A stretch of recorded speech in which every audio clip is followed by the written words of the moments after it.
to the very first Good Life by Design. Well, to let you in on the secret, we have done one previously, but I forgot to record it. So this is round 2. My name is Carly Flynn, and I have with me my good friends Hamish Dodd and Henry McTavish. And this podcast is all about living well, designing well, doing things well in a design sense here in New Zealand. Delighted to have you join us, and nice to see you two lads. Here we are. Look, Hamish has got one of those amazing cameras, haven't you, Hamish? I have. I bought myself one of those little Instagram photograph rings so I could be young and fashionable. And it was $75, and it comes with a tripod, a thing to clip your phone in, and this sort of LED circular light, which I can adjust. Remembering that this is a podcast that people are listening to right now rather than watching you. But if you did want to watch us, Henry. Can people watch us? Henry? Hello? Yeah, people watch us on the new YouTube channel. This is going well. But if people did want to watch us, Henry, where could they do so? So you can join us on YouTube. So it's The Good Life by Design.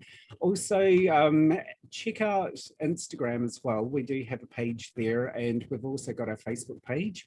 I think one really important thing, though, that we're going to really encourage, this is an open discussion. It's all about people. We absolutely love people. We want to get your questions. We want to give you some answers. Help have a discussion about all these things. So please, this is a two-way thing. That is the best way to get in touch with us there. So some of you may know that I'm mid-renovation at the moment. We're almost at the tail end of it.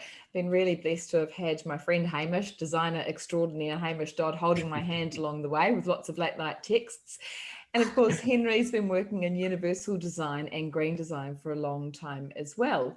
So this podcast is going to be about sharing our personal experiences and sharing cool Kiwis doing great things. And I guess, first of all, I thought this week we could start off by chatting about the state of the industry at the moment, because while we're at the tail end of our build, I know there's massive amounts of building going around right around New Zealand.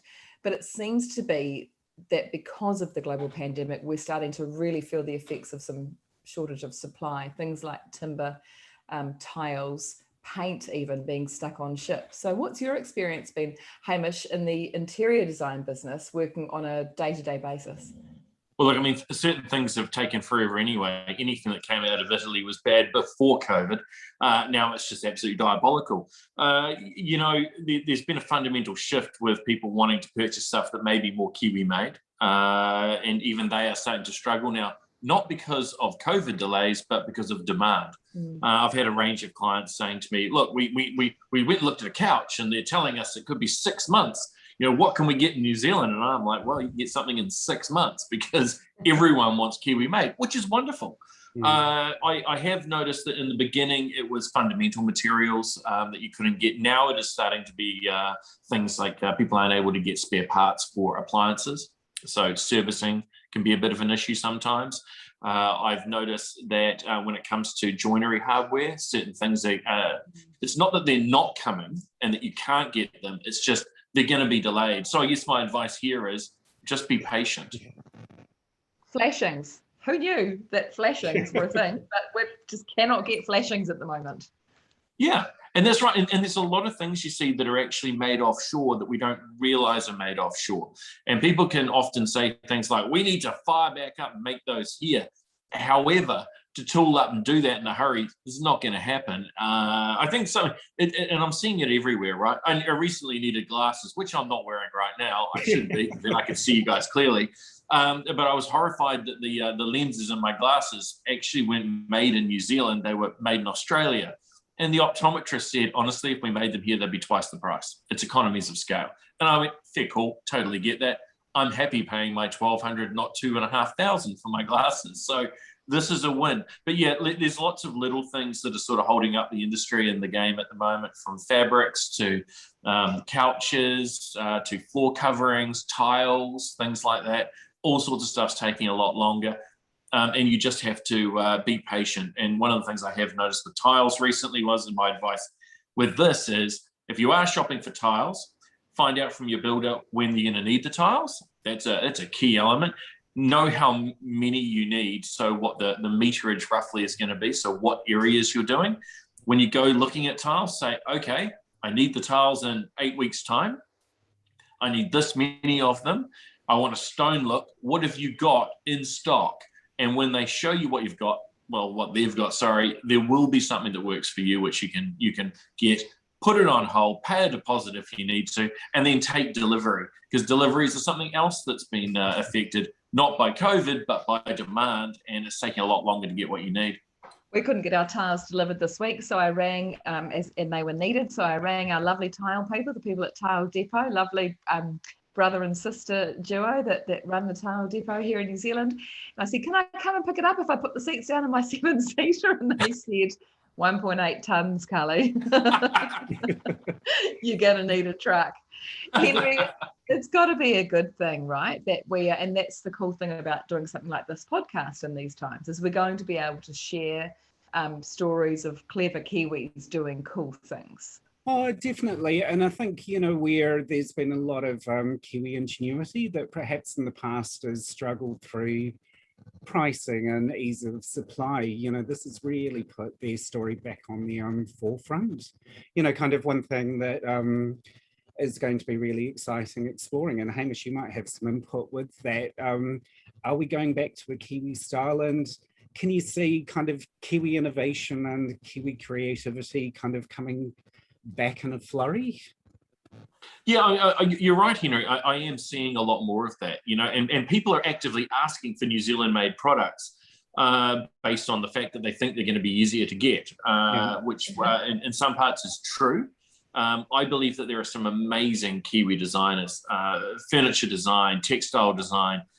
We are very, very good at this sort of thing, and we design in the style that other Kiwis like. So the products work.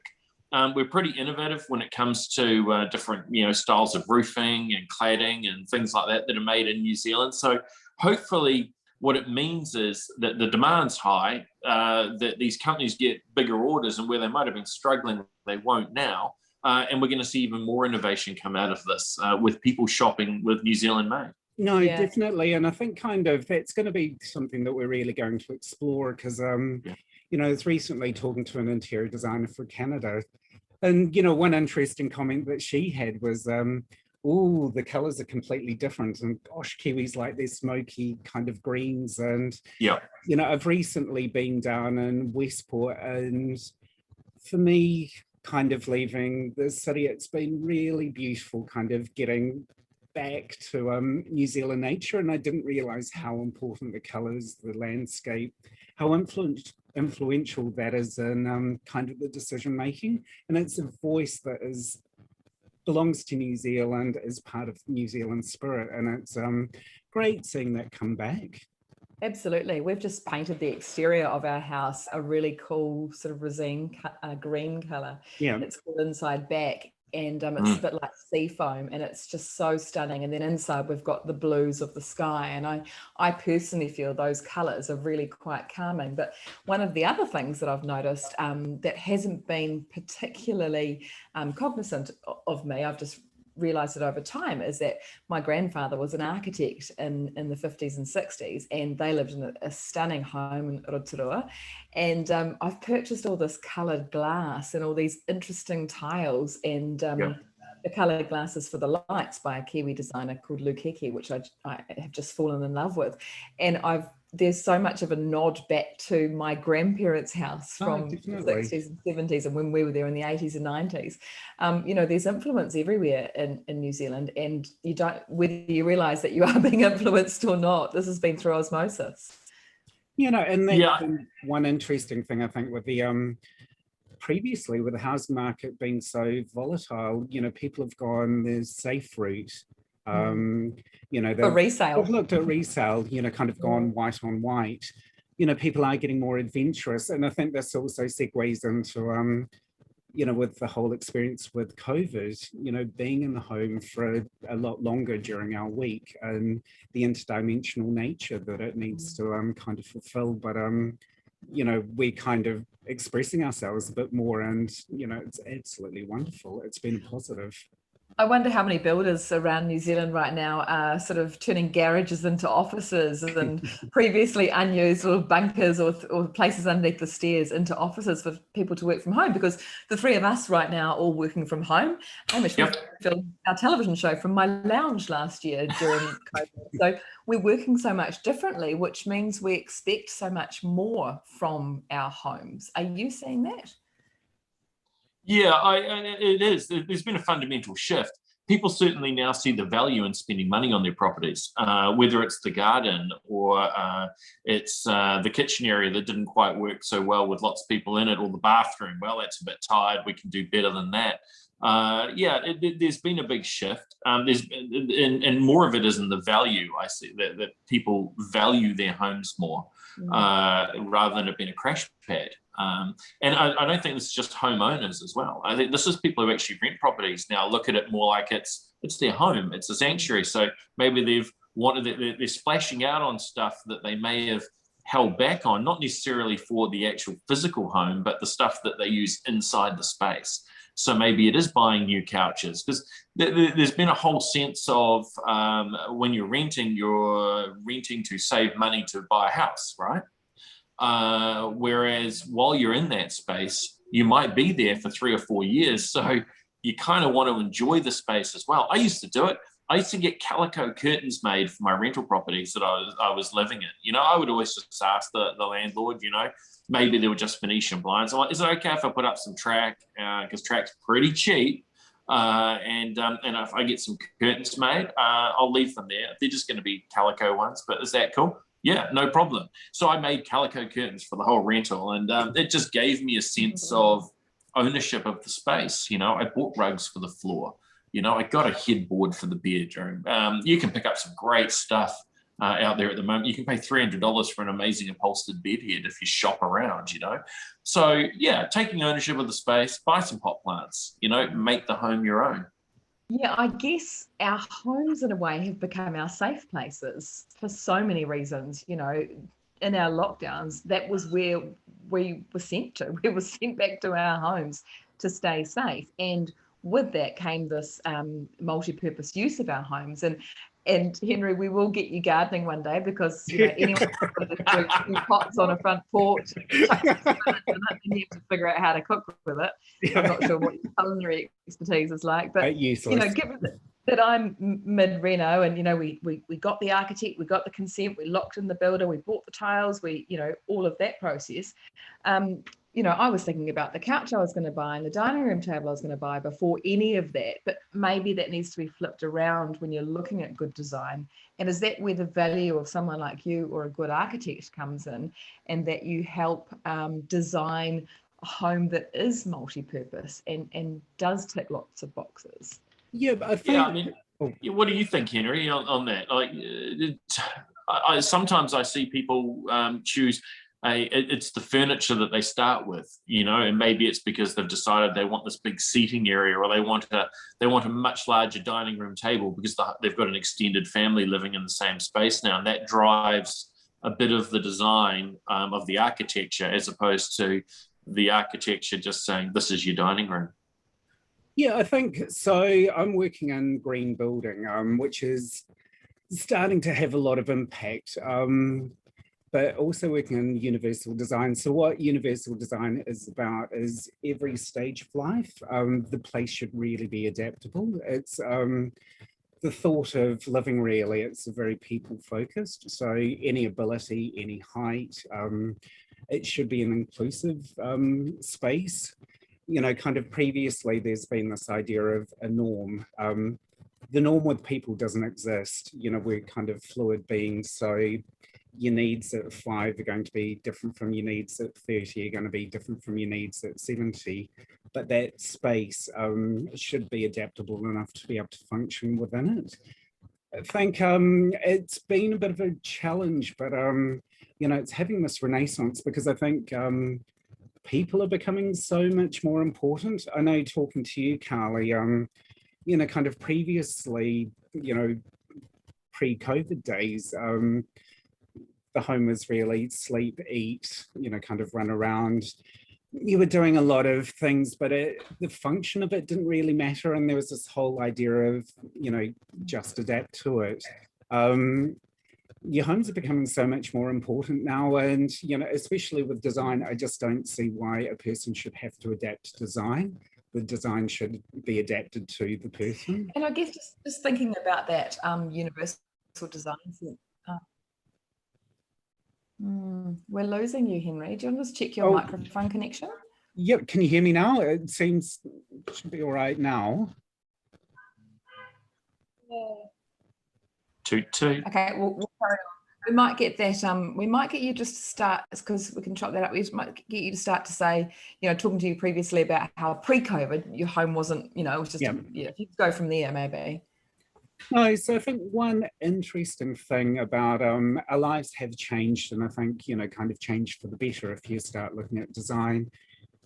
The life pre-COVID, kind of the whole idea was this is your house and you adapt to it.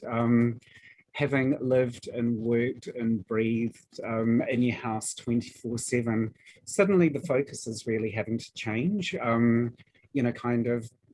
I think, a huge push for the renovations is that, the spaces just don't function how they actually should do. The whole idea now of adaptable spaces, office spaces, kind of initially it was all right, kind of work on the table and the main living area, but as it's kind of progressed and as people have started to work at home more often, it's kind of becoming a permanent fixture. And it doesn't work for 50 hours a week anymore. Working at the dining room table with the kids homeschooling around. But I think, kind of with the housing market as well. So what universal design is about is just about that adaptable space. But, as house prices have become more expensive, Hamish has talked about this with a lot of clients. You're getting intergenerational living is becoming a huge factor now. He's a case in point. He lives with his absolutely incredible mother. But how do you create spaces? Sorry, Henry, you broke up there. No, I'm kidding. No, I think, with Hamish and his incredible mother, for you, Hamish, you've got 3 generations living under the same roof. How do you not kill each other? That's something that we've discussed. So some days I find myself lucky to have woken up, Henry, that I haven't been smothered in the night. I think the question, Henry, is more how have they not killed Hamish? I mean, darling Anita. Terrible. So rude. So rude. It's it is one of those things. And look, I'm working with a lot of clients these days that are intergenerational homes, and the houses are specifically designed around this. They're big houses, like one I'm working on is over 400 square meters. But that's because it's got 3 generations of people living in the house. Yeah. And you think that's massive. It's not when you put 3 generations in there. That's only, 120, 130 square meters per person, like per family unit, right? So it's you've crammed, what would have been 3 houses into one, effectively. And they are large and they are spacious, and the kitchens have very large sculleries in them, and they have much larger pantries for storage of food. Car parking is a space. Every bedroom's actually designed as a master, so they all have their own en suites and it's bathrooms and the like, so there's a subtle design change that goes into the property and the way the place has used it. There's definitely a media room for watching television in, away from the main family room.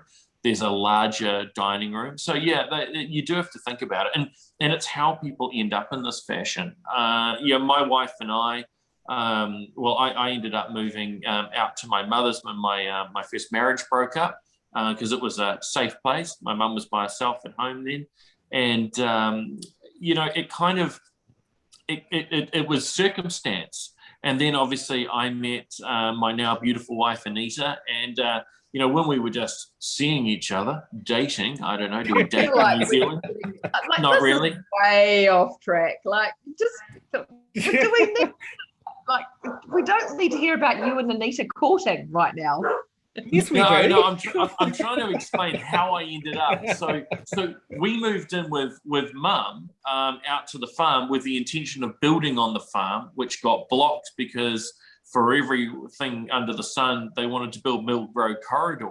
And before we knew it, we'd just been here for a long time. And I think the thing with it is it's circumstance, right? So we bought part of the house and we took some ownership of the space and have renovated it with Adrian. And yeah, now we have this little bubble that we live in, which is intergenerational living at its finest. So Hamish, that is a whole nother topic. It's a whole nother topic, but it's such a good one. Thank you so much for sharing, Hamish. Final words, Henry? no, well, this is going to be a really exciting adventure. I think what we really want to bring to the party is we're incredible people, kind of people. This is your voice. We have as many questions, and I think with design, and it's something that I've spoken to with Carly as well. Where does the design process start? It kind of starts with you. I think you're doing renovations at the moment, and it's actually been the consideration of your family and the children that have really dictated a lot of your design decisions. So this is just to, kind of bring you in on the process. It's not just a process of having a pretty space. It's so much more. And, for me, I think design, and this is something that the three of us share, it's all about love. So on so many different levels, and sing it. Loving your space and feeling and sharing good people on this. Hamish, final words. You got 10 seconds. Well, that's never going to happen, is it? Yeah. No, totally agree with you guys. It's about people. It's the fact that we all live differently. Yet there's still a massive commonality between how we want to operate in our spaces. So, I'm just looking forward to chatting about design. Goodness knows, I like to talk. And if you'd like to check out what we look like in Hamish's flash camera, you can head along to our YouTube channel, The Good Life by Design, and you can see that Hamish has been looking at himself the entire record because he's never looked down the ego, he's looking down the camera. Oh, there's the camera. Thank you. Thank you, Hamish. Best way to get in touch with us is to find us on Instagram at The Good Life by Design. We would love to hear from you, your thoughts on our chats and your questions as well. And if you like what you're hearing, you can like the podcast that you're listening to as well and share it with your friends, and that will ensure that we will be back to talk to you soon. Bye. Where's the camera? Yes, hands. You're looking at yourself, Hamish. So I'm looking at the middle of my screen.